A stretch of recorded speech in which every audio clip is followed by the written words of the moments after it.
Hello मेरे प्यारे नौनिहालों।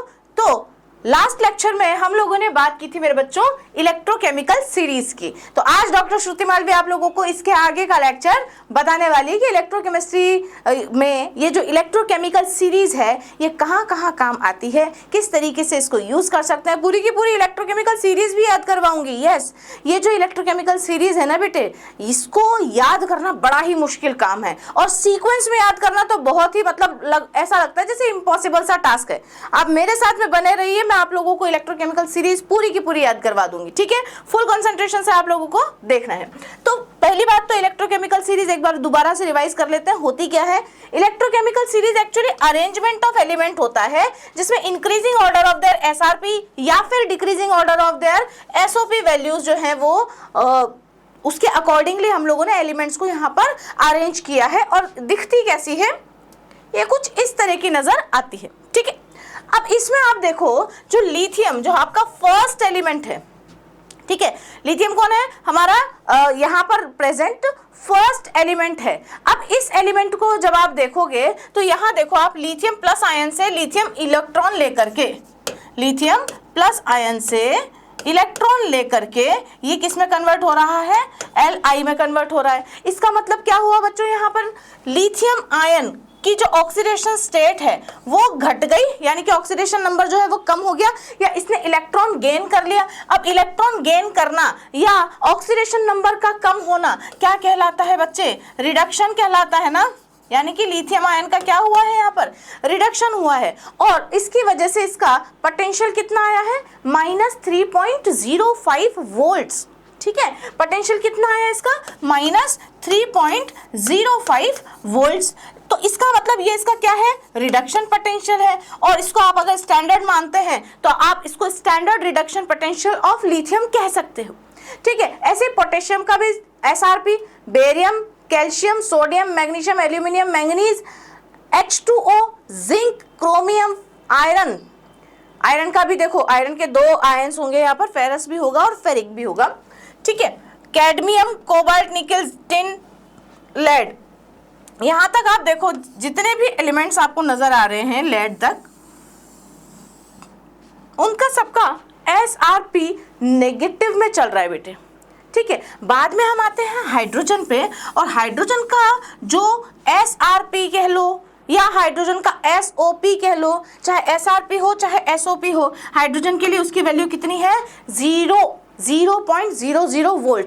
That is why hydrogen electrode is used as a standard electrode. ठीक है, स्टैंडर्ड हाइड्रोजन इलेक्ट्रोड इसीलिए यूज किया जाता है क्योंकि इसका जो पोटेंशियल आता है, चाहे वो ऑक्सीडेशन पोटेंशियल हो चाहे वो रिडक्शन पोटेंशियल हो, हमेशा कितना रहता है बच्चे, 0.0 वोल्ट्स। ओके, नाउ बाद वाली जो मेटल्स है, कॉपर हुई, आयोडीन हुई, ये नॉन मेटल है, mercury, silver, bromine, platinum, chlorine, gold and fluorine, इन सब का जो रिडक्शन पोटेंशियल है वो प्लस में आता है। एक चीज, दूसरी चीज ये है कि अगर किसी एलिमेंट का एसआरपी गिवन है और अगर आपको उसको एसओपी में कन्वर्ट करना है, स्टैंडर्ड रिडक्शन पोटेंशियल अगर दिया हुआ है, और अगर आप चाहते हैं कि इसको आप स्टैंडर्ड ऑक्सीडेशन पोटेंशियल में कन्वर्ट करो, तो मैग्नीट्यूड में तो वो सेम ही रहेगा, बस उसका साइन चेंज हो जाएगा। अगर एसआरपी प्लस में दिया हुआ है और आप एसओपी फाइंड करना चाहते हो तो एसआरपी एसओपी में कन्वर्ट हो जाएगा। जैसे कि यहाँ पर लिथियम का एसआरपी दिया हुआ है -3.05 वोल्ट। अब आप अगर इसको चाहते हो कि हम तो एसओपी फाइंड करना चाहते हैं लिथियम का, तो ज्यादा कुछ नहीं करना है, आपको केवल साइन चेंज कर देना है और सेम मैग्नीट्यूड 3.05 लिख देना है। ठीक है, तो ये एसआरपी एसओपी में कन्वर्ट हो जाएगा। समझ गए बात को। नाउ अब एसआरपी को एसओपी में कन्वर्ट कर सकते हैं, तो एज वेल एज एसओपी को भी, स्टैंडर्ड ऑक्सीडेशन पोटेंशियल को भी आप एसआरपी में कन्वर्ट कर सकते हो by changing their sign. Okay, plus को माइनस कर दो, माइनस को प्लस कर दो, मैग्नीट्यूड सेम रहेगा। ठीक है, इससे आप जो है स्टैंडर्ड इलेक्ट्रोड पोटेंशियल एक दूसरे में कन्वर्ट कर सकते हो। अब जो एलिमेंट, आगे की बात करते हैं, अब जो एलिमेंट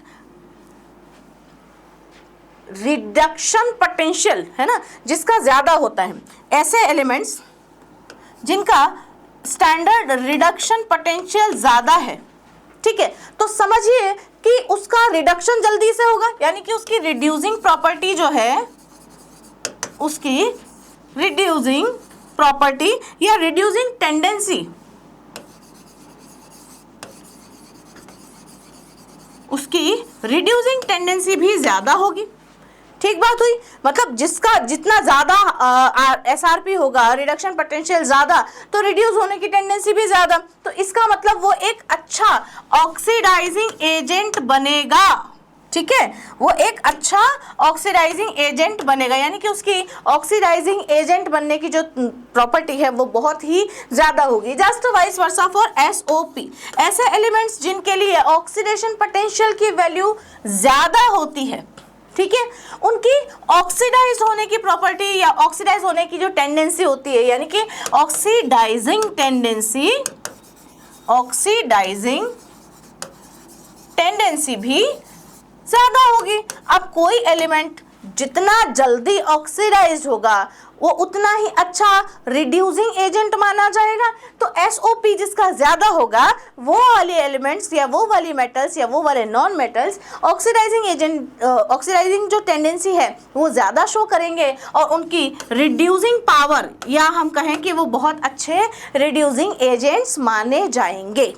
तो यहाँ इलेक्ट्रोकेमिकल सीरीज में आप देख पा रहे हो कि लिथियम आयन जो है या लिथियम जो है उसकी एसआरपी सबसे कम होती है, देखो -3.05। तो इसका मतलब इसकी जो रिड्यूसिंग प्रॉपर्टी है वो कैसी होगी, कम होगी ना भाई। ऐसा है, आप देखो कि जो आपका लिथियम है, लिथियम क्या कर रहा है, लिथियम अपने अंदर एक इलेक्ट्रॉन लेकर के Li+ से Li में कन्वर्ट हो रहा है, यानी कि यहाँ पर लिथियम का क्या हो रहा है बच्चे, रिडक्शन हो रहा है। ठीक है, अब रिडक्शन हो रहा है तो इसका SRP जो है वो कितना दिया हुआ है, -3.05 वोल्ट्स। ठीक है, और दूसरी तरफ आप देखो फ्लोरीन को, ये देखो फ्लोरीन 2 इलेक्ट्रॉन लेकर के 2 फ्लोराइड आयन बना रहा है और इसका जो SRP आ रहा है वो कितना आ रहा है, 2.87। कितना आ रहा है, 2.87। यानी कि फ्लोरीन अपने अंदर इलेक्ट्रॉन लेकर के, आप इलेक्ट्रॉन्स जो है वो ऐड करके फ्लोराइड में कन्वर्ट हो रहा है। तो इसका मतलब इसका क्या हो रहा है, इसका भी रिडक्शन हो रहा है, ये भी क्या हुआ, रिडक्शन हुआ, है ना। देखो फ्लोरीन अभी एलिमेंटल फॉर्म में, अगर मैं इसको एलिमेंटल फॉर्म में इस तरीके से लिखूंगी तो मुझे इस तरीके से 2 से हर एक को मल्टीप्लाई करना पड़ेगा। नाउ अभी आप देखो फ्लोरीन का जो है 0 ऑक्सीडेशन स्टेट से -1 ऑक्सीडेशन स्टेट में जाना, यानी कि इसका रिडक्शन ही कहलाए ना। अभी इसका रिडक्शन पोटेंशियल कितना दिया हुआ था, प्लस का 2.8 वोल्ट्स दिया हुआ था, ये देखो प्लस 2.87 वोल्ट्स। ठीक, अब मैंने जो ये बात कही, क्या बात, कि भाई ऐसे एलिमेंट्स जिनका एसआरपी ज्यादा है उनके रिड्यूस होने की जो टेंडेंसी है वो ज्यादा होगी और वो अच्छे ऑक्सीडाइजिंग एजेंट्स होंगे, है ना। हमने फर्स्ट एलिमेंट और लास्ट एलिमेंट इलेक्ट्रोकेमिकल सीरीज का ले लिया। ये चीज अगर यहाँ समझ गए ना, आपको इनऑर्गेनिक केमिस्ट्री, आपको ऑर्गेनिक केमिस्ट्री और आपको इलेक्ट्रॉनिक जो केमिस्ट्री है यानी कि इलेक्ट्रोकेमिस्ट्री है, किसी भी क्वेश्चन में प्रॉब्लम नहीं आएगी, बिल्कुल कंफ्यूजन खत्म हो जाएगा, ध्यान से पढ़िएगा। ठीक है, तो मैंने कहा कि जिसका एसआरपी ज्यादा, अब मुझे बताओ इन दोनों में से एसआरपी किसका ज्यादा, जल्दी बताओ, एसआरपी फ्लोरीन का ज्यादा। अब फ्लोरीन का अगर एसआरपी ज्यादा है तो मुझे बताइए इसकी रिड्यूसिंग जो प्रॉपर्टी है, इसकी रिड्यूसिंग टेंडेंसी है, वो बताओ कैसी होगी, लिथियम से ज्यादा होगी ना। सबसे हाईएस्ट रिड्यूसिंग टेंडेंसी होगी फ्लोरीन की, है ना, क्योंकि इलेक्ट्रोकेमिकल सीरीज में सबसे ज्यादा एसआरपी ही इसका आ रहा है। तो हाईएस्ट रिड्यूसिंग टेंडेंसी वाला एलिमेंट कौन, फ्लोरीन। तो इसका मतलब इसकी रिड्यूसिंग प्रॉपर्टी ज्यादा है तो यह बेस्ट ऑक्सीडाइजिंग एजेंट हुआ कि नहीं।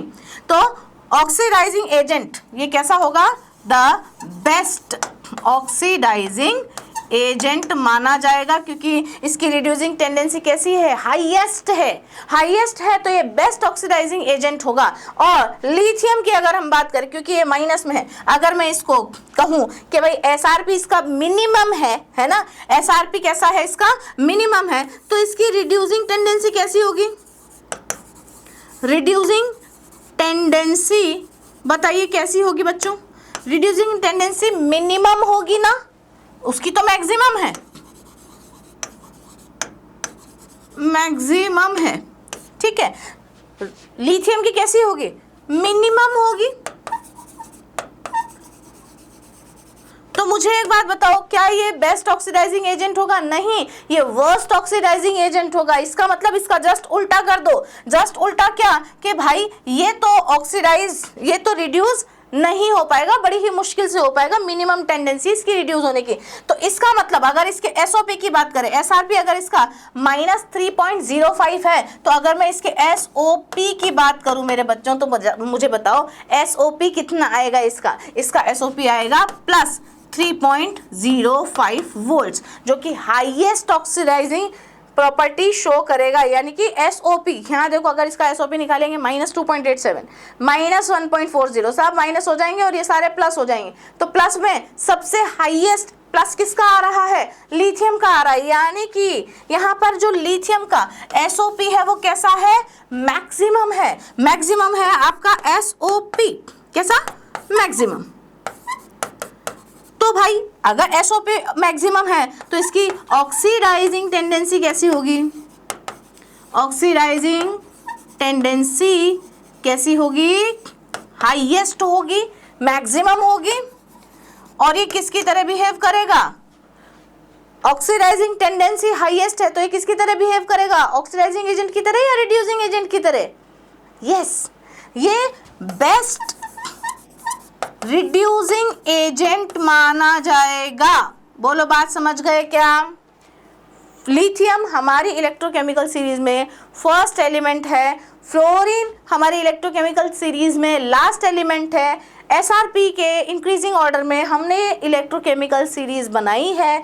इसका एसआरपी मिनिमम और इसका एसआरपी मैक्सिमम है। मैक्सिमम एसआरपी मतलब मैक्सिमम रिड्यूसिंग टेंडेंसी मतलब बेस्ट ऑक्सीडाइजिंग एजेंट, और मिनिमम एसआरपी मतलब worst reducing tendency and worst oxidising agent. तो इसका जस्ट उल्टा कर लीजिए आप, ये बेस्ट रिड्यूसिंग एजेंट होगा क्योंकि इसका एसओपी मैक्सिमम है, तो इसकी ऑक्सीडाइजिंग जो टेंडेंसी है वो ज़्यादा होगी।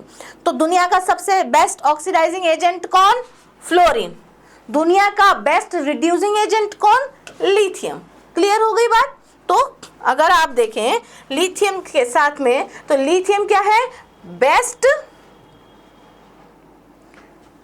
Best reducing agent.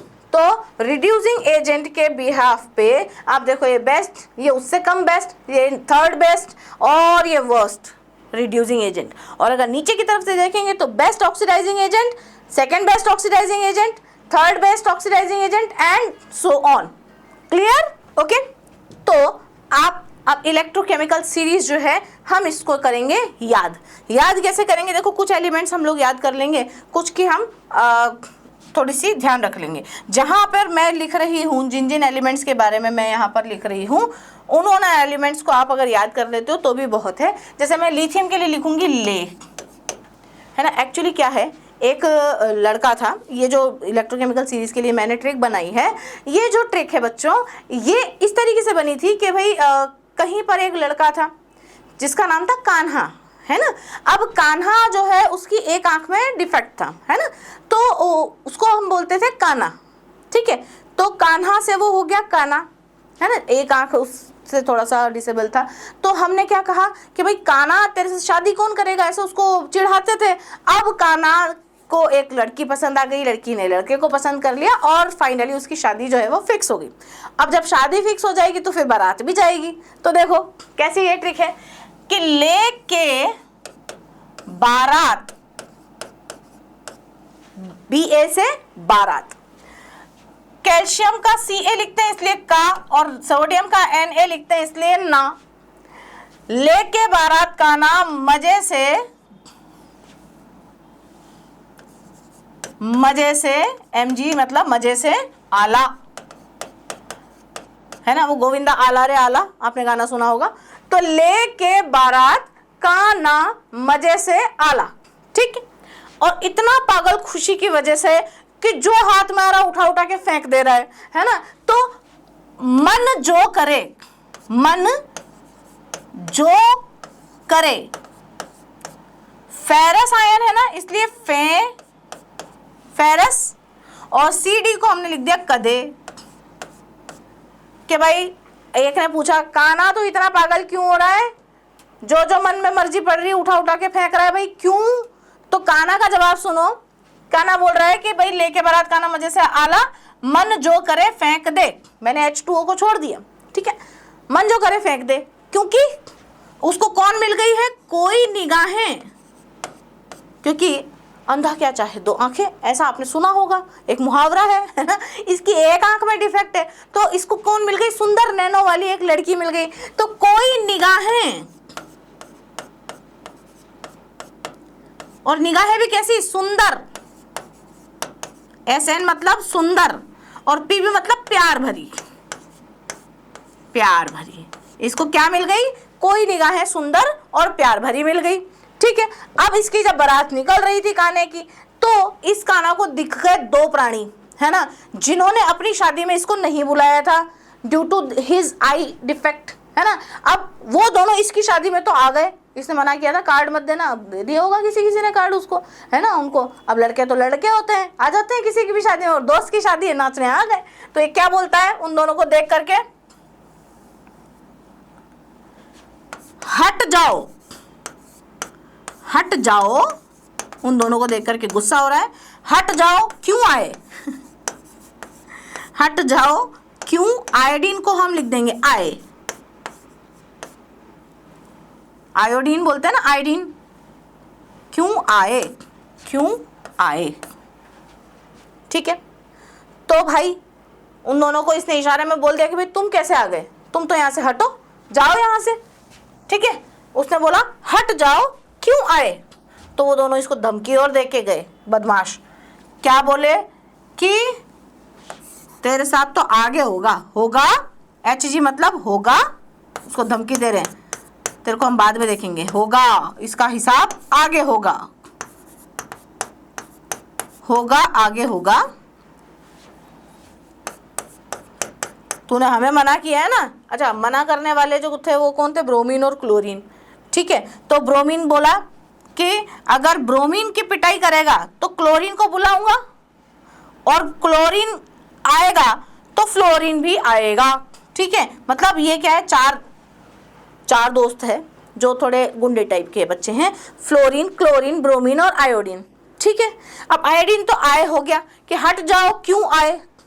तो ब्रोमीन, क्लोरीन, फ्लोरीन थोड़े से एग्रेसिव टाइप के। आप देखो सबसे ज्यादा रिएक्टिव कौन होते हैं? ब्रोमीन और क्लोरीन होते हैं। और विस्फोटक, अगर किसी की रिएक्शन करवानी है और विस्फोट करवाना है तो आप फ्लोरीन ले सकते हो, यानी कि फ्लोरीन सबसे खतरनाक प्राणी है, और वैसे भी चीटर एलिमेंट के नाम से फेमस है।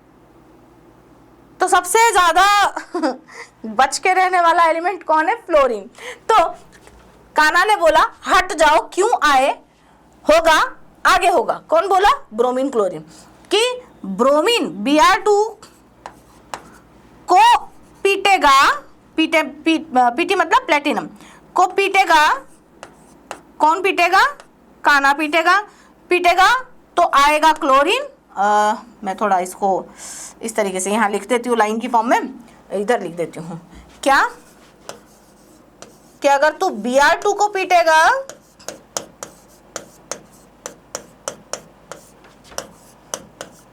तो आएगा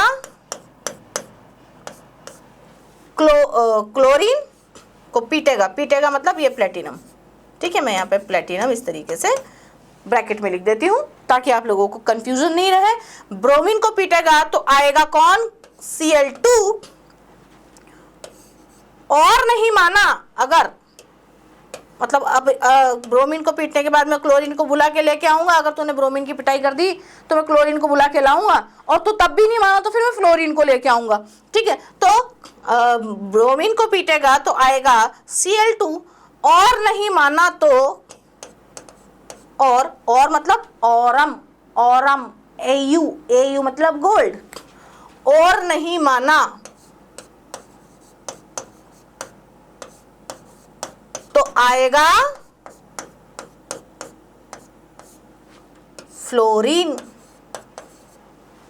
तो भाई ये कुछ इस तरह की इलेक्ट्रोकेमिकल सीरीज याद करने की एक छोटी सी कहानी हुई। क्या? लेके बारात कान्हा मजे से आला, मन जो करे फेंक दे। ठीक, कोई निगाहें सुंदर प्यार भरी, क्यों फेंक दे? क्योंकि उसको मिल गई क्या? कोई निगाहें सुंदर प्यार भरी। अब बारात में घोड़ी पे बैठे बैठे उसको नजर आया ब्रोमीन, है ना, तो ब्रोमीन को बोलता है क्या? हट जाओ, क्यों आए? तो ब्रोमीन इसको धमकी दे रहा है, होगा आगे होगा तेरा हिसाब। ब्रोमीन को अगर पीटेगा ब्रोमीन को अगर पीटेगा तो आएगा क्लोरीन, और नहीं माना तो आएगा फ्लोरीन। ठीक है, तो इस तरीके से आप इन डायलॉग्स को अगर याद कर लोगे, ये छोटा सा डायलॉग है ना, हमें दुनिया भर के सारे डायलॉग याद रहते हैं, है ना, हम तुम में इतने छेद करेंगे डैश डैश डैश, हम जहां से खड़े हो जाते हैं लाइन वहीं से शुरू हो जाती है, अमिताभ बच्चन जी का डायलॉग है ना, तो रिश्ते में तो हम तुम्हारे बाप लगते हैं, नाम है शहंशाह। तो इस तरीके से जितने भी डायलॉग आप याद रखते हो ना, उसी तरीके से इस पूरे डायलॉग को भी याद रखना। जैसे ही इस डायलॉग को आप याद रख लोगे तो आपको पता लगेगा कि भाई ले का मतलब था लिथियम, के का मतलब था पोटेशियम, बारात का मतलब था बेरियम, का ना मतलब कैल्शियम सोडियम। ठीक है, आपको पढ़ना इनको है पर देखना इनको है। ठीक है, पढ़ना इनको है, देखना इन सभी को है आपको। ठीक है, तो जब आप ऐसा एक दो बार कर लोगे आपको इलेक्ट्रोकेमिकल सीरीज पूरी याद हो जाएगी। अब ये इलेक्ट्रोकेमिकल सीरीज याद करवाने का कारण क्या है? देखो आगे चलो, हर जगह काम आएगी। पहला एप्लीकेशंस ऑफ इलेक्ट्रोकेमिकल सीरीज पर बात कर लेते हैं। तो यहाँ से आपको पता लगेगी what are the uses of this electrochemical series. इतनी देर तक जब मैडम ने ये इतनी रामायण गाई है, ये सारी वो सारी, है ना, ये वाली, ये सब मैंने इतना एक्सप्लेन करके इतने डिटेल में क्यों बताया है, समझो। उसके लिए एप्लीकेशंस पढ़नी पड़ेंगी इलेक्ट्रोकेमिकल सीरीज की। तो एप्लीकेशंस ऑफ इलेक्ट्रोकेमिकल सीरीज में पहला ही है कि ऑक्सीडाइजिंग और रिड्यूसिंग पावर का पता लग जाएगा आपको। अब आपने एसआरपी के बढ़ते हुए ऑर्डर में इनको याद किया है। ले के बारात का नाम अजय से आला, यानी कि ले जो है, लिथियम जो है, वो उसका एसआरपी मिनिमम और फ्लोरीन का एसआरपी मैक्सिमम, इस फॉर्म में आपने याद किया है। तो सेम वही oxidising power is directly proportional to the SRP. SRP जैसे जैसे बढ़ेगा ऑक्सीडाइजिंग पावर भी वैसे वैसे बढ़ेगी, क्योंकि एसआरपी बढ़ रहा है तो रिड्यूसिंग जो टेंडेंसी है वो बढ़ रही है। एसओपी रिड्यूसिंग पावर के डायरेक्टली प्रोपोर्शनल। जैसे जैसे एसओपी की वैल्यू बढ़ेगी ऑक्सीडाइजिंग टेंडेंसी बढ़ेगी, यानी कि वो बेस्ट रिड्यूसिंग एजेंट या उसकी रिड्यूसिंग पावर, सामने वाले को रिड्यूस करने की पावर उतनी ही ज्यादा होगी। रिएक्टिविटी ऑफ मेटल्स की अगर बात कर लेते हैं तो रिएक्टिविटी ऑफ मेटल, अब मेटल्स कैसी होती हैं? कोई भी मेटल आपने कभी देखी कि किसी मेटल के ऊपर नेगेटिव चार्ज हो? नहीं देखी ना। मेटल्स के ऊपर हमेशा क्या होता है? Positive charge. अभी पॉजिटिव चार्ज जो है वो कैसे आता है? जब मेटल में से n नंबर ऑफ इलेक्ट्रॉन निकल जाते हैं तो इसके ऊपर n चार्ज आता है कि नहीं आता है? तो इलेक्ट्रॉन्स का रिमूव होना या फिर ऑक्सीडेशन नंबर जो है इनका बढ़ जाता है, तो ये हमेशा क्या होती हैं? ऑक्सीडाइज होती हैं। खुद तो क्या होती हैं? ऑक्सीडाइज। तो इसका मतलब मेटल्स कौन सी पावर रखती हैं? रिड्यूसिंग पावर रखती हैं। खुद तो ऑक्सीडाइज होंगी ही हमेशा, और सामने वाले का क्या करवाएंगे? रिडक्शन करवाएंगे। So that reactivity of metals की बात करें तो ऐसी मेटल जिसका एसओपी ज्यादा है उसकी रिएक्टिविटी भी ज्यादा आएगी, क्योंकि ऑक्सीडाइज जितना जल्दी होगी उसका ऑक्सीडेशन पावर या ऑक्सीडाइजिंग जो एसओपी है वो भी ज्यादा होगा। एसओपी ज्यादा तो अच्छी वाली मेटल कहलाएगी, तो वो अच्छी रिएक्टिव मेटल कहलाएगी। And just vice versa for SRP, यानी कि reactivity of metal depends on the SOP, यानी कि reactivity of metal is directly proportional to the SOP value and inversely proportional to the SRP value. Okay, lithium most reactive metal, दुनिया की सबसे ज्यादा reactive metal कौन? Lithium. छोटा बच्चा जान के ना कोई आंख दिखाना रे, क्योंकि ये क्या है? Most reactive metal. क्यों है? क्योंकि इसका एसआरपी मिनिमम होता है, इसलिए इसका एसओपी मैक्सिमम होता है। ठीक। Reactivity of non metal just vice versa of reactivity of metals, यानी कि नॉन मेटल। अब नॉन मेटल का एग्जांपल क्या होता है? कोई भी नॉन मेटल ले लीजिए, जैसे मैंने फ्लोरीन ले ली, फ्लोरीन का ही एग्जांपल लेती हूँ। अभी फ्लोरीन क्या कर रहा है? अपने अंदर एक इलेक्ट्रॉन गेन करके फ्लोराइड आयन में कन्वर्ट हो जाता है। ठीक है, अब फ्लोरीन को आपने कभी देखा है कि F+ की फॉर्म में, या आयोडीन के ऊपर प्लस चार्ज लगा हुआ हो? कभी भी नहीं होता है ना ऐसा। तो ऐसा एलिमेंट्स जिनके ऊपर कभी भी प्लस चार्ज नहीं आ सकता, वो एक तरीके से नॉन मेटल्स कहलाते हैं। तो इसकी टेंडेंसी कैसी है? इसकी टेंडेंसी रिड्यूस होने वाली टेंडेंसी है, मतलब ये स्वयं को क्या करेगा, खुद को क्या करेगा, रिड्यूस करवाएगा, है ना, खुद को क्या करवाएगा, ये रिड्यूस करवाएगा, ठीक है। इसकी रिड्यूसिंग पावर, इसकी रिड्यूसिंग टेंडेंसी होती है, तो फिर इसकी कौन सी पावर ज़्यादा होगी, ऑक्सीडाइजिंग पावर ज़्यादा होगी। सो दैट हम कह सकते हैं कि reactivity of non metal is directly proportional to the SRP। SRP ज़्यादा तो नॉन मेटल की जो रिएक्टिविटी है वो भी ज़्यादा, and reactivity of non metal is inversely proportional to its oxidising potential या SOP। तो हमारा दुनिया का सबसे रिएक्टिव नॉन मेटल कौन, फ्लोरीन, ठीक है। दोनों ही देखो साइज में सबसे छोटे हैं, है ना, लिथियम को भी देखो सबसे छोटे साइज का एलिमेंट है, फ्लोरीन देखो सबसे छोटे साइज का नॉन मेटल है, ठीक है। तो सबसे छोटे साइज के होने के बावजूद भी ये मोस्ट रिएक्टिव ये मेटल और ये मोस्ट रिएक्टिव नॉन मेटल होता है, कारण इलेक्ट्रोकेमिकल सीरीज, ठीक है। Now metals above hydrogen displaces H2 from dilute acid solutions. अब कोई एसिड का सॉल्यूशन आपने लिया, जैसे H2SO4 लिया, ठीक है। अब इस H2SO4 को आपको H+ बनाना है ना, इसके अंदर से हाइड्रोजन गैस निकालनी है। तो भाई अगर आपने ऐसा ले लिया कि जैसे मैंने यहाँ पर दो एग्जाम्पल लिए हैं, जिंक की रिएक्शन H2SO4 के साथ में करवाई तो ZnSO4 मिल गया और हाइड्रोजन गैस आपको यहाँ से लिबरेट होती हुई मिल गई।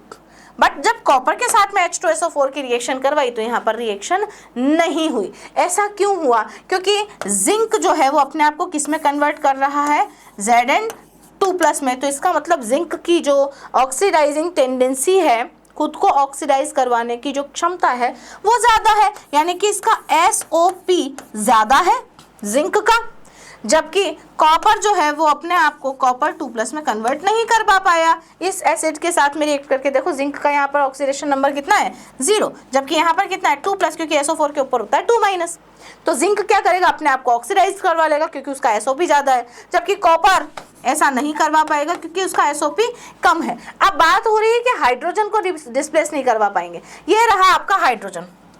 हाइड्रोजन को मैं थोड़ा सा लाइटन अप कर देती हूँ ग्रीन पेन से। ये रहा आपका हाइड्रोजन,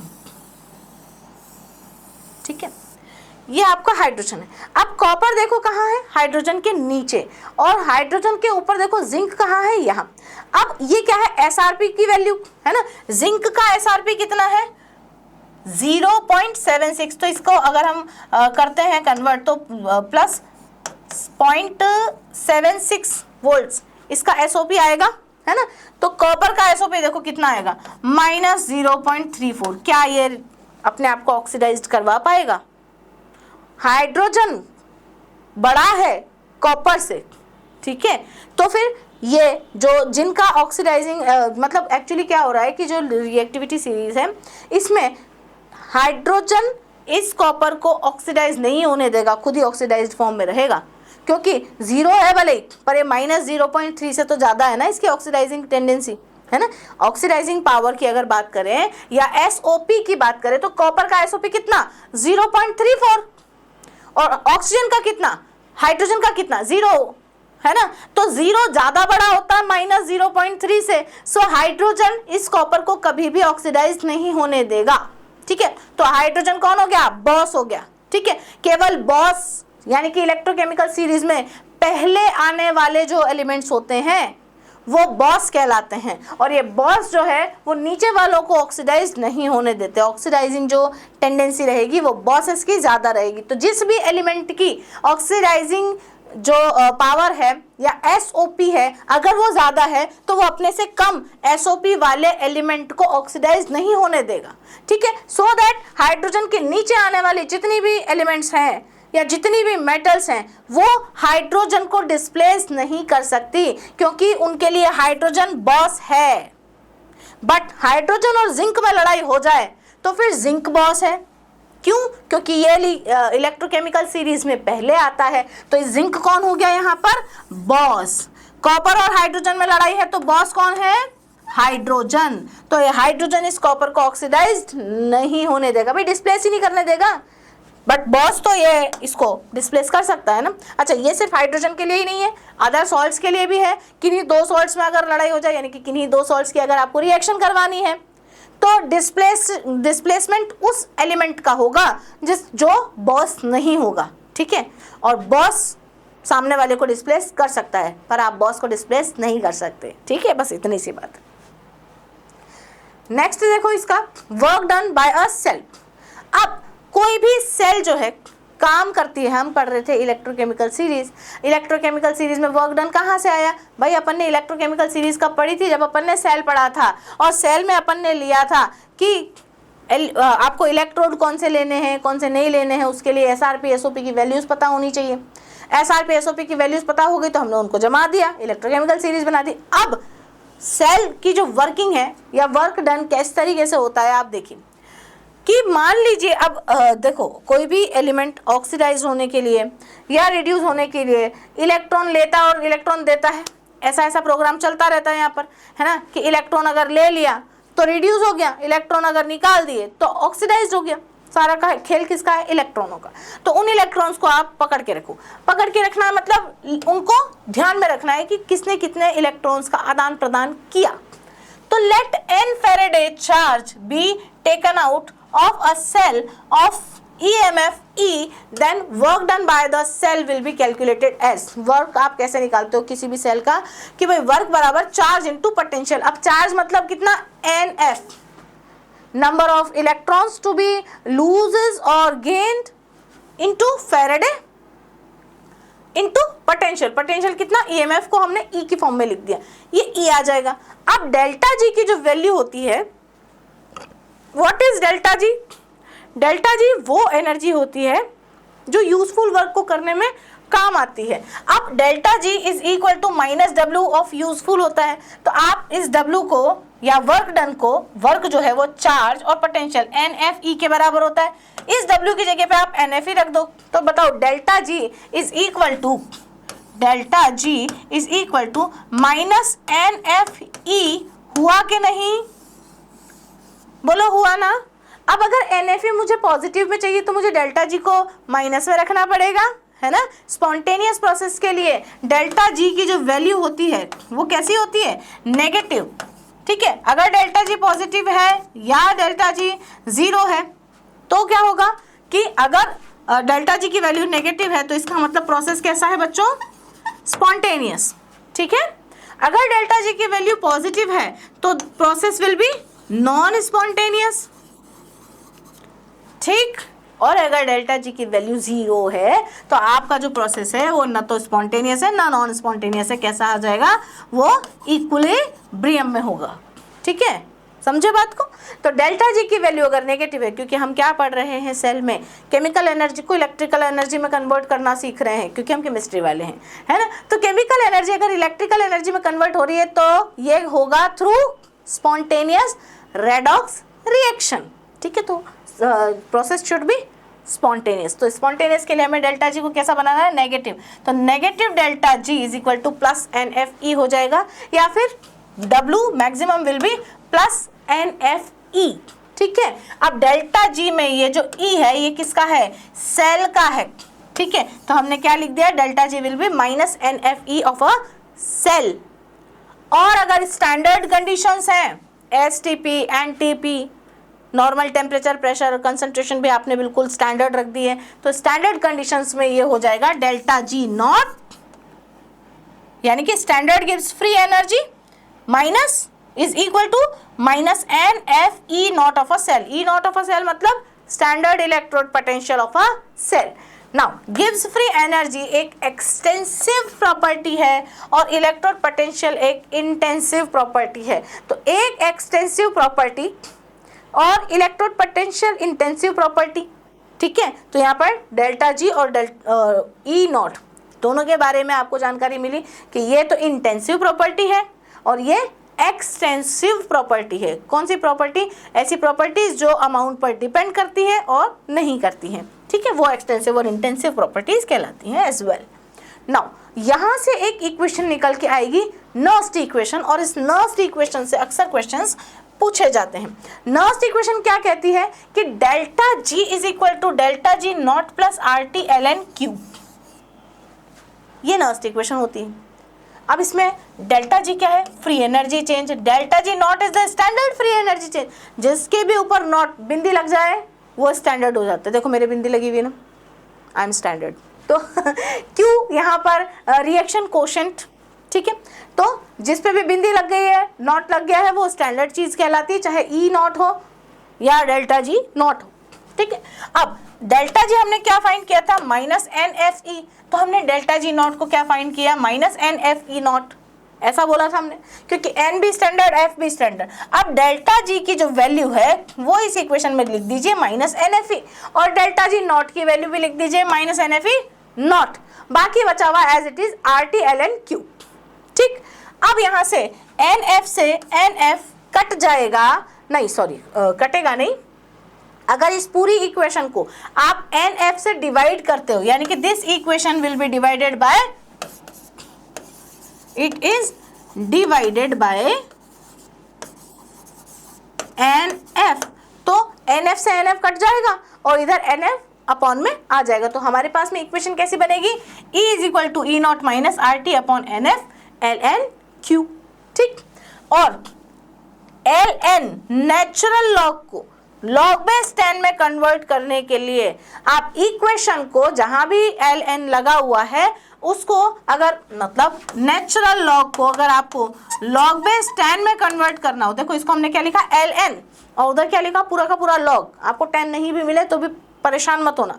अगर आपको इसको इसमें कन्वर्ट करना है तो you have to multiply the term by 2.303। Clear है बात? ठीक है। मैं ये जो कुछ चीज़ें आप लोगों को बता देती हूँ ना, इनको अगर जो बच्चों को आती है बहुत अच्छी बात है, वो चुपचाप पढ़ लिया करो, है ना। बट ऐसे मत किया करो, अरे ये भी कोई बताने वाली बात थी। हाँ जी, ये बताने वाली बात है उन बच्चों के लिए, मेरे जैसे बच्चों के लिए जिनको ऐसी बातें नहीं पता होती हैं। सब बच्चों को ये सारी चीज़ें नहीं पता होती है ना। मैं भी जब 12th क्लास में या 11th क्लास में थी ना, मुझे ऐसी छोटी छोटी मगर मोटी बातें पता नहीं थी, जिसकी वजह से मेरे मार्क्स भी कम आ जाते थे। वो तो खैर अलग बात है कि फिर फाइनल्स में हम लोग टॉप कर जाते थे, है ना, किसी तरीके से। तो यहाँ पर नेचुरल लॉग को लॉग 10 में कन्वर्ट करने के लिए 2.303 से मल्टीप्लाई करना है। हाँ, रटन तो विद्या भी एक चीज़ होती है भाई। तो यहाँ पर भी हम सेम करेंगे कि E is equal to E naught minus 2.303 R T upon N F into log Q. और Q जो है वो क्या होता है? Concentration of a reactant upon concentration of a products, ठीक है। तो यहाँ पर E naught standard electrode potential है, आर जो है आपका यूनिवर्सल गैस कांस्टेंट है, टी आपको टेम्परेचर मिल जाएगा केल्विन में। अच्छा, इसको एब्सोल्यूट टेम्परेचर भी कहते हैं बच्चों, एब्सोल्यूट टेम्परेचर, ठीक। F मतलब फैरेडे, फैरेडे को 96500 कूलॉम्स भी आप कह सकते हैं, 96500 कूलॉम पर मोल। N मतलब number of moles of electron gained और लॉस्ट, या फिर ट्रांसफर्ड इन बैलेंस्ड इक्वेशन। आपने रेडॉक्स चैप्टर में बैलेंसिंग ऑफ रेडॉक्स इक्वेशन पढ़ी होंगी, उसमें कितने इलेक्ट्रॉन्स का आदान प्रदान हो रहा है, कितने इलेक्ट्रॉन्स का ट्रांसफर हो रहा है, इलेक्ट्रॉन गेन हो रहे हैं या इलेक्ट्रॉन लूज हो रहे हैं, वो नंबर, कितने नंबर ऑफ इलेक्ट्रॉन के साथ में ऐसा ऐसा हो रहा है, वो होता है n। ये होती है आपकी नर्स्ट इक्वेशन। तो नर्स्ट इक्वेशन याद रहेगी ये वाली, कौन सी वाली? ये पिंक वाली, ये होती है आपकी नर्स्ट इक्वेशन। ओके, इस पर बेस्ड न्यूमेरिकल्स आते हैं। अब ये काम कहाँ आएगी? काम आएगी calculation of electrode potential find करने में। इलेक्ट्रोड पोटेंशियल फाइंड कर सकते हो आप इससे। वो जो इलेक्ट्रोकेमिकल सीरीज में, मैडम इतना सारा इलेक्ट्रोकेमिकल सीरीज में से आपने कैसे बनाया? ऐसे बनाया। नर्स्ट इक्वेशन की हेल्प से हमने हर एक एलिमेंट का इलेक्ट्रोड पोटेंशियल फाइंड किया और वहाँ पर लिख दिया।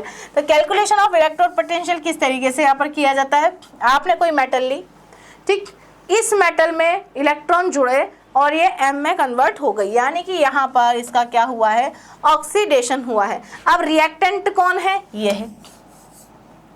प्रोडक्ट कौन है? ये है। अच्छा सॉरी, प्रोडक्ट अपॉन रिएक्टेंट मैंने यहाँ पर उल्टा लिख दिया, सॉरी। प्रोडक्ट अपॉन रिएक्टेंट यहाँ पर आएगा concentration of product upon concentration of reactant. Yes, product upon reactant. ठीक है, sorry.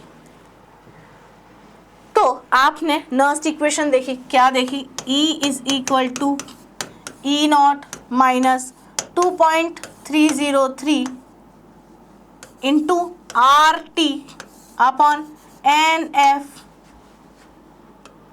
log of concentration of product upon concentration of reactant. रट लेना इसको बढ़िया, ठीक है, हम भी यही करते थे। ठीक, ये है आपकी नर्स्ट इक्वेशन। अब इस नर्स्ट इक्वेशन को इस एलिमेंट के लिए फाइंड करना है। ये एक एग्जाम्पल है ना। Mn plus when gains n electron gives Ms plus. ठीक, अब यहाँ देखो आप, मेटल का क्या हो रहा है, Mn प्लस से ये किस में कन्वर्ट हो रही है, M में कन्वर्ट हो रही है, यानी कि इसका क्या हो रहा है, ऑक्सीडेशन। नहीं, देखो n प्लस से 0 में कन्वर्ट हो रही है ना, 0 में कन्वर्ट हो रही है, इसका मतलब इसका क्या हो रहा है, रिडक्शन।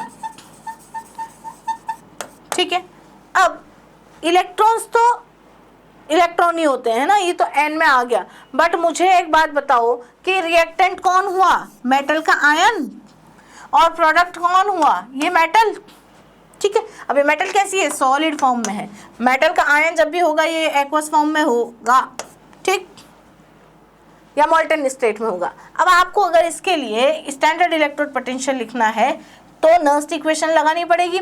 तो अब यहाँ पर क्या हो रहा है, रिडक्शन हो रहा है ना, रिडक्शन हो रहा है, तो E ऑफ रिडक्शन पोटेंशियल आप फाइंड करोगे ना, इसलिए यहाँ लिखा है ERP, और is equal to E naught लिखते हैं क्योंकि रिडक्शन पोटेंशियल के लिए बात हो रही है, तो RP ही होगा क्योंकि रिडक्शन हो रहा है। फिर वही सेम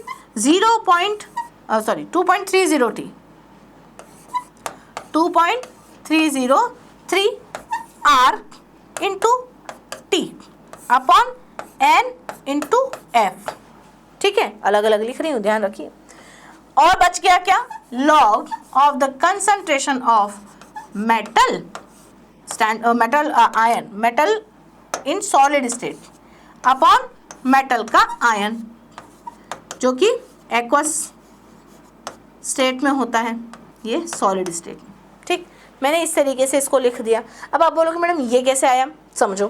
होता क्या है कि यहाँ पर R की वैल्यू, T की वैल्यू और F की वैल्यू, ठीक है, R एक यूनिवर्सल गैस कांस्टेंट है 8.314, टेम्परेचर स्टैंडर्ड टेम्परेचर 273, ठीक है, 293 सॉरी, है ना। 25 डिग्री सेल्सियस को अगर आप 25 डिग्री सेल्सियस को अगर आप केल्विन में कन्वर्ट करते हो तो वही आपका क्या है, स्टैंडर्ड टेम्परेचर। अगर दिया हुआ है तो अच्छी बात है, नहीं दिया हुआ है तो 293 आपको रखना है। तो केल्विन वाला जो टेम्परेचर है वो आप स्टैंडर्ड वाला यहाँ पर रखते हैं, है ना। तो इसको जब आप चेंज कर देते हो, मल्टीप्लाई कर देते हो 2.303 को R की वैल्यू से, T की वैल्यू से और फ्लोरीन की वैल्यू से, फैराडे की वैल्यू विच इज़ 96500, तो आपको इसको पूरे को मल्टीप्लाई करने के बाद में मिलता है 0.0591। तो जब इसको सॉल्व कर दोगे तो यहाँ से वैल्यू क्या मिल जाएगी, ERP is equal to E naught of RP minus 0.0591 upon N तो चेंज होता रहता है ना। तो हमने क्या किया, ये स्टैंडर्ड वैल्यू, ये स्टैंडर्ड वैल्यू और ये स्टैंडर्ड वैल्यू, और ये 2.303 भी स्टैंडर्ड ही होता है। तो ये सारे के सारे जो स्टैंडर्ड या कांस्टेंट वैल्यूज हैं इनको हमने मल्टीप्लाई कर दिया तो हमें क्या मिला, 0.0591, ठीक है, और n अपॉन n और लॉग। अब आप बोलोगे मैडम यहाँ 1 क्यों लिखा है, क्योंकि सॉलिड की कोई कंसंट्रेशन फाइंड करता है क्या, नहीं, सॉलिड की कोई कंसंट्रेशन नहीं होती, इसलिए सॉलिड की कंसंट्रेशन को आप 1 मान के चलते हैं। तो 1 अपॉन एक्वा सॉल्यूशन। अब एक्वा सॉल्यूशन में क्या है आपका, Mn प्लस की कंसंट्रेशन, ठीक है। तो इस तरीके से इसको लिख दिया जाएगा इन अ कैलकुलेटिव वे। सो अगर Mn प्लस की कंसंट्रेशन बढ़ेगी तो बताओ ERP भी बढ़ेगा ना, अरे यार ये बढ़ेगी तो ये जो वैल्यू है वो कम हो जाएगी तो ERP में से माइनस हो जाएगी, तो RP की वैल्यू जो है वो बढ़ जाएगी, स्टैंडर्ड वाले की नहीं, इसकी, ठीक है। तो E ऑफ रिडक्शन पोटेंशियल वो बढ़ जाएगा अगर Mn प्लस की कंसंट्रेशन बढ़ती है। बट अगर आप बताओ ऊपर वाले की अगर कंसंट्रेशन बढ़ी तो उसकी वैल्यू कम हो जाएगी। It is just a vice versa, ठीक है। नेक्स्ट देखते हैं, दूसरा है calculation of electrode potential and pH of hydrogen electrode. Hydrogen electrode का पीएच भी यहाँ से फाइंड कर सकते हो और इलेक्ट्रोड पोटेंशियल भी फाइंड कर सकते हो। इलेक्ट्रोड पोटेंशियल के लिए सेम थिंग, क्या वही लास्ट इक्वेशन कि भाई हाइड्रोजन के लिए ये एक इक्वेशन है, यहाँ पर ये रिएक्टेंट और ये प्रोडक्ट है गैस और ये एक्वस, ठीक है। तो ERP is equal to E0 of RP minus 0.0591 upon 2 into log of, अब गैस है, गैस की कोई कंसंट्रेशन होती है नहीं, गैस का होता है पार्शियल प्रेशर। तो गैस की कंसंट्रेशन की जगह पे आप क्या लिखेंगे, partial pressure of hydrogen upon concentration of H+ ion, और क्योंकि 2 H+ आयन है इसलिए लगा दिया स्क्वायर, ठीक।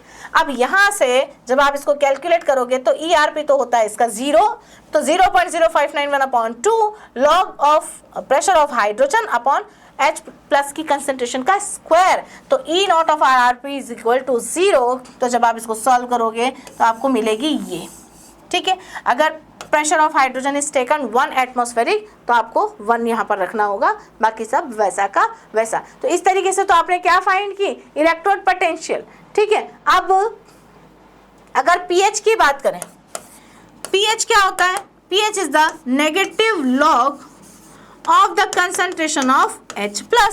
तो H+ की जो भी कंसंट्रेशन आपको यहाँ दी हुई है उसका नेगेटिव लॉग ले लीजिए तो आपको क्या मिल जाएगा, pH, ठीक है। नेक्स्ट देखिए, calculation of EMF of a cell या E सेल, ठीक है। अब जिंक जो है Zn जो है कॉपर के साथ में रिएक्ट करके अपने आप को Zn2+ में और इस कॉपर को 0 में कन्वर्ट करता है। देखो समझो, यहाँ पर जिंक और कॉपर में से बॉस कौन है इलेक्ट्रोकेमिकल सीरीज में, तो याद करो इलेक्ट्रोकेमिकल सीरीज, लेके बारात का नाम मजे से आला, मन जो करे फेंक दे, हट जाओ AgBr क्यों आए, है ना, हट जाओ क्यों आए, ऐसा मैंने लिखा था, वहाँ AgBr नहीं लिखा हुआ था, तो क्यों आए, है ना। ये इलेक्ट्रोकेमिकल सीरीज बहुत लंबी है, हाँ AgBr भी आते हैं, MnO2 CR2O7 ये सब भी आते हैं, तो जितना दिया हुआ उतना आपको याद रखना है, ठीक है। तो क्यों आए, तो कॉपर बाद में आया ना, जिंक पहले आया, पहले आने वाला कौन होता है, पहले आने वाला इलेक्ट्रोकेमिकल सीरीज में बॉस होता है। अब बॉस जो है वो ऑक्सीडाइज होगा तो सामने वाले को क्या करेगा, रिड्यूस कर देगा। तो जिंक जो है Zn2+ में और कॉपर 2+ जो है वो कॉपर में कन्वर्ट हो जाएगा। तो मुझे बताओ, ये रिएक्टेंट्स हुए ना और ये प्रोडक्ट्स हुए ना दोनों, तो जब इसके लिए नर्स्ट इक्वेशन आप लिखोगे तो E cell is equal to E0 cell minus 0.0591 upon 2, क्योंकि 2 इलेक्ट्रॉन जिंक ने और 2 ही इलेक्ट्रॉन कॉपर ने आदान प्रदान किया है, तो टोटल 2 ही इलेक्ट्रॉनों का आदान प्रदान हुआ है। ऐसा नहीं कि टोटल 4 इलेक्ट्रॉन हो गए, नहीं, 2 ही इलेक्ट्रॉनों का आदान प्रदान हुआ है, जिंक ने भी 2, कॉपर ने भी 2। अगर ये अलग अलग नंबर होता तो फिर इसको मल्टीप्लाई करके इक्वेट करते, ठीक है। तो n की वैल्यू रख देंगे 2, ठीक, and log of the concentration of product. अब ये क्योंकि सॉलिड है, सॉलिड की कंसंट्रेशन मानी ही नहीं जाती है, 1 मानी जाती है, तो 1 मल्टीप्लाई बाय Zn2+ की कंसंट्रेशन, और इधर भी अपॉन में कॉपर आयन की कंसंट्रेशन इंटू 1, ठीक, इस तरीके से आप लिख देंगे। अब अगर Cu+ की कंसंट्रेशन बढ़ रही है तो बताइए E सेल की वैल्यू बढ़ जाएगी, बट अगर Zn2+ की कंसंट्रेशन बढ़ रही है तो E सेल की वैल्यू कम हो जाएगी, क्योंकि अपॉन में है ना, अच्छा अपॉन में भी और नेगेटिव में भी है, इसलिए तो Cu2+ इंक्रीज होता है तो E सेल बढ़ जाएगा, और Zn2+ बढ़ता है तो E सेल कम हो जाएगा, क्योंकि डायरेक्टली प्रोपोर्शनल तो दिख रहे हैं बट नेगेटिव में डायरेक्टली प्रोपोर्शनल है, यानी कि उल्टे का उल्टा है, और उल्टे का उल्टा हमेशा सुलटा होता है, यानी कि सीधा होता है ना। Prediction and feasibility of a reaction, cell reaction होगी भी या नहीं होगी, इसका भी प्रेडिक्शन और फिजिबिलिटी हम देख सकते हैं कि इजीली हो जाएगा या बड़ी मुश्किल से होगा भी या नहीं होगा, ये सारी भी कैलकुलेशन आप लोग कर सकते हो नर्स्ट इक्वेशन की हेल्प से। तो फिजिबिलिटी के लिए आपकी ΔG की वैल्यू कैसी होनी चाहिए, नेगेटिव होनी चाहिए। नेगेटिव होने का मतलब है कि ये कैसा होना चाहिए, स्पॉन्टेनियस प्रोसेस होना चाहिए, स्पॉन्टेनियस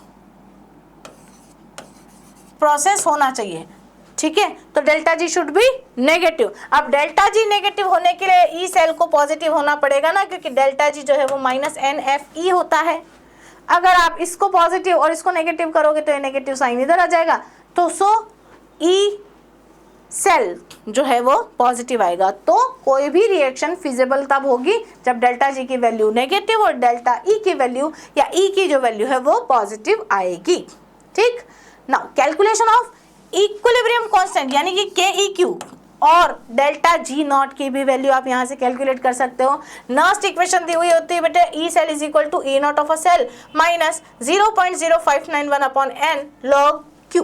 ठीक है, अब इक्विलिब्रियम पर ई सेल जो है वो 0 हो जाता है, तो बताओ Q और EQ KEQ है ना, इक्विलिब्रियम कांस्टेंट दोनों बराबर हो जाएंगे ना भाई, दोनों बराबर हो जाएंगे ना। प्रोडक्ट की कंसंट्रेशन, रिएक्टेंट की कंसंट्रेशन, ऊपर भी अगर 2 है नीचे भी अगर 2 है, दोनों बराबर है तो बताओ 1 के बराबर आएगा, है ना। तो Q और KEQ इक्विलिब्रियम कांस्टेंट अगर दोनों बराबर हैं, है ना, और ई सेल 0 है, तो फिर इस रिएक्शन को, इस इक्वेशन को कैसे लिखोगे कि E naught of a cell. अब E naught of a cell बाहर आ जाएगा क्योंकि ई सेल तो 0 हो गया, ये कितना हो गया 0 हो गया, और ये E naught of a cell minus 0.591 upon n log Q। अब Q को हमने EQ लिख दिया तो हम इसको log KEQ लिख सकते हैं ना। तो अब E naught of a cell बाहर चला जाएगा तो ये पूरी वैल्यू पॉजिटिव में आ जाएगी, या फिर हमने इस पूरे को उठा करके इधर रख दिया क्योंकि यहाँ तो 0 हो गया। तो E naught of a cell is equal to 0.0591 upon n log KEQ यहाँ से आपको मिल जाएगा। सो दैट अगर KEQ की वैल्यू 1 से ज्यादा है तो E naught of a cell जो है वो पॉजिटिव आएगा, and just vice versa for E naught of a cell negative. और and for the feasibility of a reaction E naught of a cell will be positive. ठीक है, तो KEQ की value, equilibrium constant की value अगर 1 से ज्यादा है तो E naught of a cell will be positive, and just vice versa for the less than constant of equilibrium.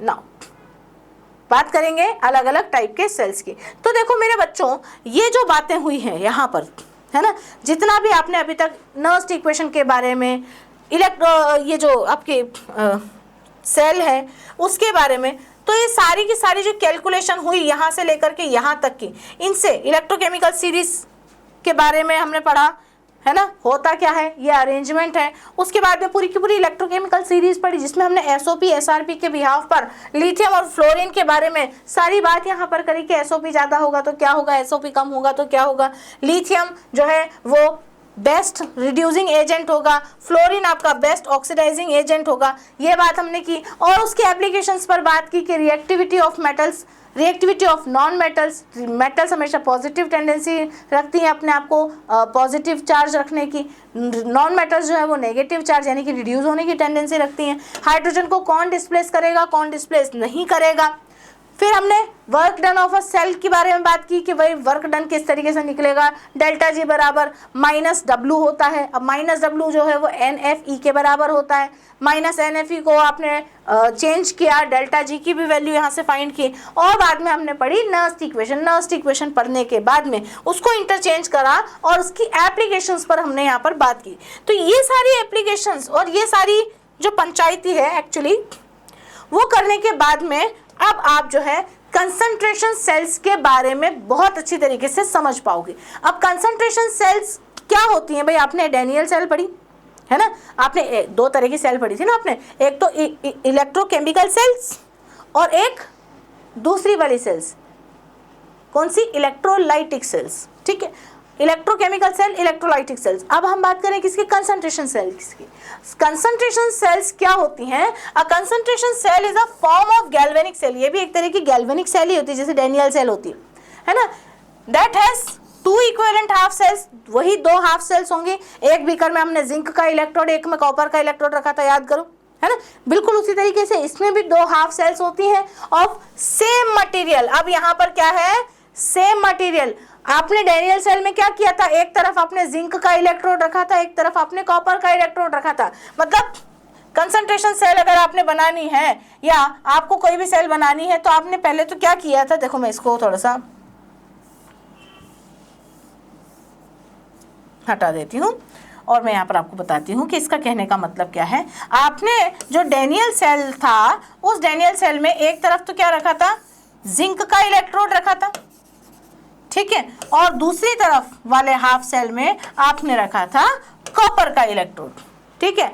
अब ये आपकी क्या बोल रही, कंसंट्रेशन सेल बिल्कुल गैल्वेनिक सेल की तरह ही होती है, बट दोनों ही इलेक्ट्रोड्स सेम मेटल के होते हैं। अगर ये जिंक का है तो बच्चों ये भी जिंक का होगा। फिर आप बोलोगे मैडम ये काम कैसे करेगा, बिल्कुल, तो आपको यहाँ जो कंसंट्रेशन सॉल्यूशन लेने हैं, यहाँ जो सॉल्यूशंस लेने हैं उनकी कंसंट्रेशन में डिफरेंस आपको कर देना है। मतलब इसकी इस सॉल्यूशन की कंसंट्रेशन, दोनों ही सॉल्यूशंस की कंसंट्रेशन सेम नहीं होनी चाहिए। सेम सिर्फ इलेक्ट्रोड होना चाहिए, कंसंट्रेशन सेम नहीं होनी चाहिए, कंसंट्रेशन अलग अलग होनी चाहिए। So they are having difference in concentration. या गैसियस अगर है तो गैस का जो पार्शियल प्रेशर है उसमें चेंज आना चाहिए, यानी कि there is a difference in concentration और pressure of gaseous electrode, यानी कि a concentration cell is a form of galvanic cell that has two equivalent half cells of the same material having difference in concentration or pressure of gaseous electrodes.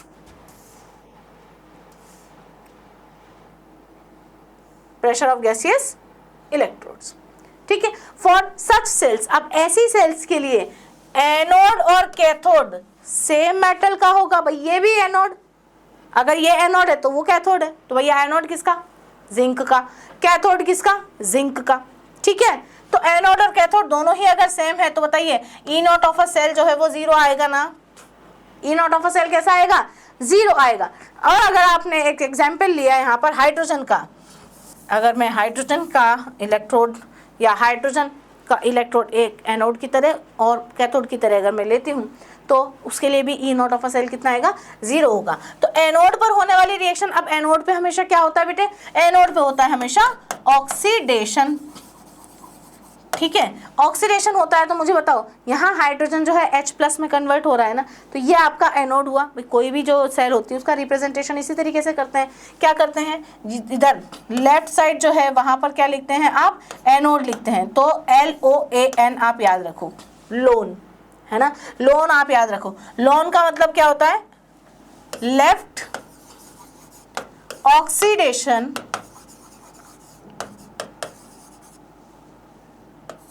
Anode negative,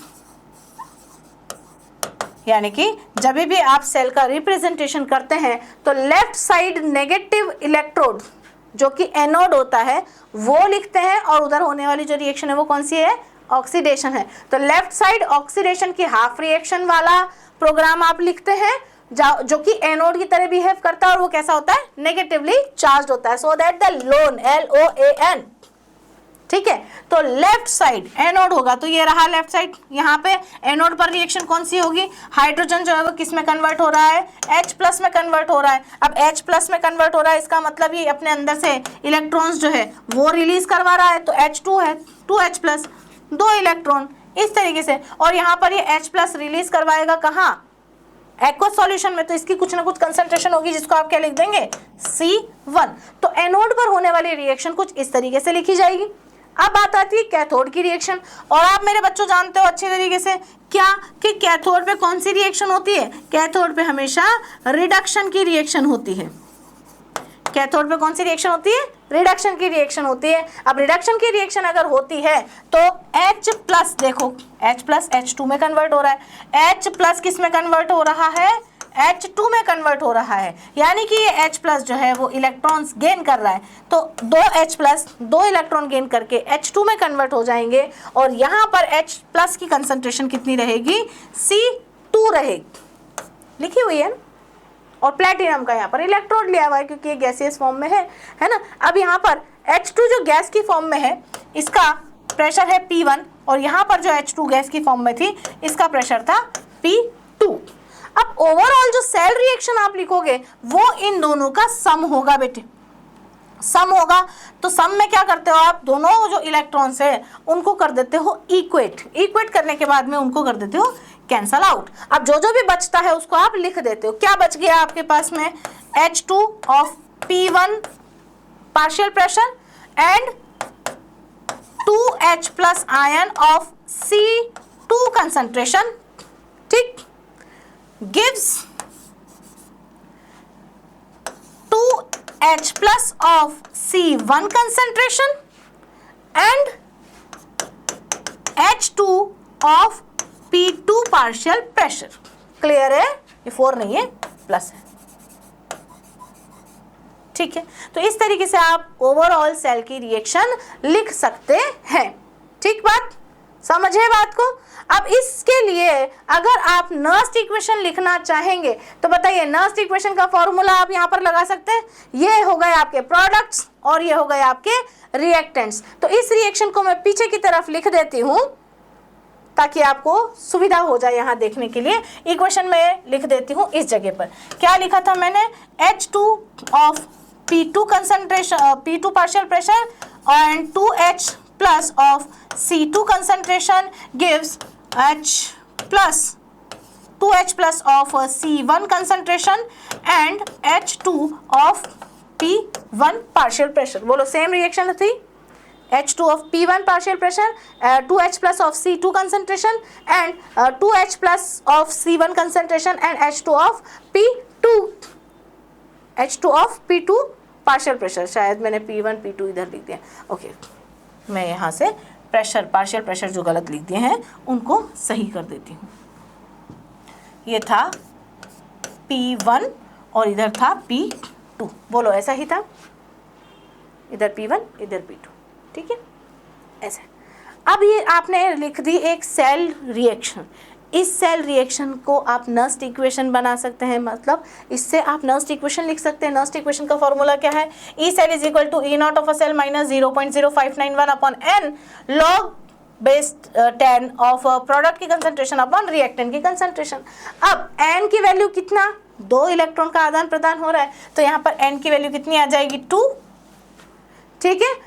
log P upon log are है ना, product upon reactant की concentration. अब concentration C1 ऊपर आएगा, C2 नीचे आएगा और whole square common में आ जाएगा और ऊपर क्या आ जाएगा? P2 अपॉन P1, क्योंकि ये कौन है आपके प्रोडक्ट, ये रहे आपके, ये दोनों ही आपके क्या हैं? प्रोडक्ट्स हैं और ये दोनों ही आपके क्या हैं? रिएक्टेंट्स हैं। तो रिएक्टेंट और प्रोडक्ट की कंसंट्रेशन में से प्रोडक्ट की कंसंट्रेशन ऊपर कंसंट्रेशन की फॉर्म में है तो C1 अपॉन C2 करके लिख दिया। और पार्शियल प्रेशर भी है तो उसको भी लिखना है, ऐसा नहीं कि एक ही चीज़ लिखोगे, केवल कंसंट्रेशन लिखोगे। गैसियस है, पार्शियल प्रेशर दिया हुआ है तो आपको उसको भी लिखना है। अब केस क्या होता है कि अगर P1 और P2 दोनों ही बराबर है 1 एटमॉस्फेरिक, तो आपकी जो सेल इक्वेशन होगी या ई नॉट ऑफ अ सेल जो है वो नर्स्ट इक्वेशन के थ्रू कैसे लिखेंगे आप? E naught of a cell minus 0.0591 upon 2 log of C1 upon C2। अब दोनों के ऊपर ही स्क्वायर लग रहा है तो हम इस तरीके से कॉमन स्क्वायर लिख देंगे, ठीक है। और अगर C1 C2 बराबर है, मतलब ये वाली कंसंट्रेशन और ये वाली कंसंट्रेशन दोनों ही अगर बराबर हैं तो हम केस 2 में इक्वेशन को इस तरीके से लिख सकते हैं, E cell is equal to E naught of a cell minus 0.0591 upon 2। N की वैल्यू चेंज नहीं हो रही है, ध्यान रखना, ठीक है। और लॉग, अब C1 C2 दोनों ही कॉमन है तो आप लिख देंगे partial pressure of 2 and partial pressure of 1। इस तरीके से आप नर्स्ट इक्वेशन को कन्वर्ट कर सकते हैं। तो आपने आज के टॉपिक में क्या क्या सीखा? आज के टॉपिक में आपने इलेक्ट्रोकेमिकल सीरीज उसको याद किया, उसके एप्लीकेशंस के बारे में बात की, नर्स्ट इक्वेशन पढ़ा, नर्स्ट इक्वेशन की एप्लीकेशंस पर बात की और नर्स्ट इक्वेशन को अप्लाई कैसे करते हैं वो भी हमने सीखा कंसंट्रेशन सेल में। और इस तरीके से जब दोनों चीज़ें दी हुई हो तो उनको कैसे यूज़ करना है, किसी एक को अगर बराबर कर दिया जाए तो दूसरे को लेना है और दूसरे को बराबर कर दिया जाए तो पहला वाला नहीं भूलना है। तो इसी के साथ में आज का ये लेक्चर मैं ख़त्म करती हूँ यहीं पर। तो मैं डॉक्टर श्रुति मालवीय आप लोगों को बहुत थैंक यू बोलती हूँ जुड़े रहने के लिए, कंसंट्रेशन से पढ़ने के लिए। और मुझे पता है आप इसको रिवाइज करके मेरी अगली क्लास में ज़रूर आएंगे क्योंकि last class is the important class of the chapter, ठीक है। आज के लिए bye bye, thank you so much.